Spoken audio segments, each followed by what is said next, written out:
السلام عليكم خوت، مرحبا بكم في هذا الفيديو. كما العاده الخوت جبنا لكم في هذا الفيديو اهم واخر الاخبار، ولكن خوتي اللي مازال ما شاركش معنا في القناه يهبط دابا يشارك في القناه، واللي مشارك معنا في القناه يدير واحد اللايك وشي كومونتير. وبلا ما نطول عليكم خوتي ندوزو لا فيديو ديالنا. واول خبر الخوت نتحدثوا على ياسين بونو، بحيث ياسين بونو خرج بواحد التصريح يفضح فيه مبيبا لاول مره من بعد ما كشف على معطيات جديده حول الحادثه اللي وقعت ما بين مبيبا ووليد الركراكي خلال كاس الامم الافريقيه 2023 التي تقامت بالكوت ديفوار.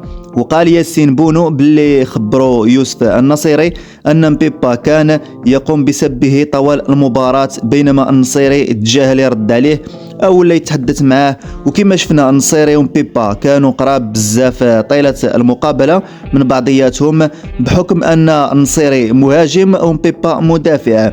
وزاد صرح بونو باللي قال له النصيري باللي سمع مبيبا كيقول اللاعبين باش يتعمدوا يقوموا باصابه اناحي، وهذا الشيء اللي جعل الاجواء ساخنه بعد نهايه المباراه، خصوصا من بعد ما زاد مبيبا قام بتصرف لا اخلاقي مع المدرب وليد الركراكي من بعد ما اتجه الركراكي باش يصافح مبيبا، ولكن الاخير قام بالاساءه لوليد الركراكي وشفنا واحد الاشتباك اللي كان قوي ما بين اللاعبين. وندوزو اخوتي الخبر الثاني، والخبر الثاني جاب العنوان ديال فوزي القجع يثور غضبا على مدربي المنتخبات الوطنيه وعلى راسهم وليد الركراكي.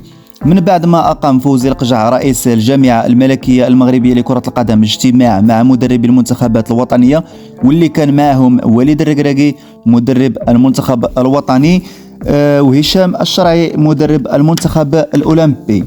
وكان فوزي القجع غاضب بزاف وهو كيوجه استفسارا لمدربي المنتخبات الوطنية حول الإخفاقات المتكررة وعدم إحراز الألقاب والاكتفاء بالمشاركات فقط بلا أي نتائج مرئية، مع العلم أن الظروف موازية ومهيئة مسبقا.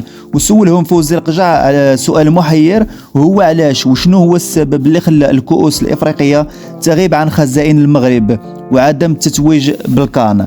وطرح فوزي القجع سؤال واضح امام انظار كل من الركراكي الشرعي وهبي شيبا وباها، وهو علاش ما فزناش بكاس افريقيا بالرغم من توفر جميع الامكانيات الضروريه. وهذا السؤال بالضبط اللي خلى كل شيء في طرحه في واحد الموقف اللي هو محرج، حيث كان في صراحه سؤال في المحل ديالو. وكذلك المدير التقني لجامعة الكرة كريس بويفيلد تعرض لغضب فوزي القجع من بعد ما سولوا على اسباب تأخر انطلاق المراكز الجهوية، وتعرض لموقف لا يحسد عليه من بعد ما جاوبوا البلجيكي باللي راه كيشتغل على هذا الامر، والموعد ديال انطلاق العمل بها يكون في ماي 2024. ندوزو اخوتي دابا الخبر الموالي واللي جاب عنوان اشرف حكيمي يدخل على قضية ابراهيم دياز والمنتخب المغربي. أشرف حكيمي يدخل على قضية إبراهيم دياز والمنتخب المغربي. مازال الجامعة الملكية المغربية لكرة القدم كتسعى جاهدة لضم إبراهيم دياز، وهادشي اللي كنشوفوه مؤخرا نجم ريال مدريد الإسباني لصفوف المنتخب الوطني. وهذا الشيء قبل فترات التوقف الدولي القادمة اللي غادي تحدد مصير اللاعب واختياره النهائي بين المغرب وإسبانيا.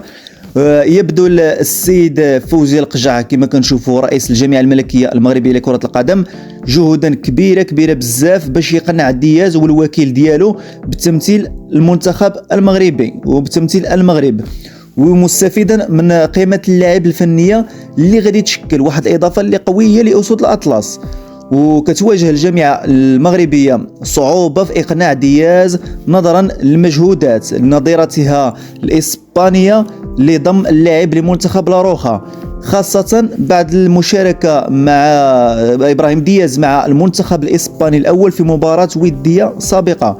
وكشفت تقارير إعلامية باللي أن الجامعة الملكية المغربية لكرة القدم طلبت من أشرف حكيمي نجم باريس سان جيرمان الفرنسي واللي كيتعتبر منتوجا خالصا للنادي الملكي باش يساهم من جانبه في إقناع إبراهيم دياز باللاعب لأسود الأطلس واختيار المغرب في الوقت اللي يجد فيه دياز صعوبة كبيرة في تحديد المنتخب اللي غادي يمثلوا ما بين المغرب وإسبانيا. من بعد الضغوط اللي عاشها من طرف الجامعتين في الأيام الماضية، وكنتمناو من الله أن دياز يختار أسود الأطلس ويختار المغرب، لأنه صراحة غادي يعطي واحد الإضافة كبيرة للمنتخب الوطني إلى قبل بطبيعة الحال أنه ينضم للمنتخب الأسود الأطلس وينضم للمنتخب المغربي.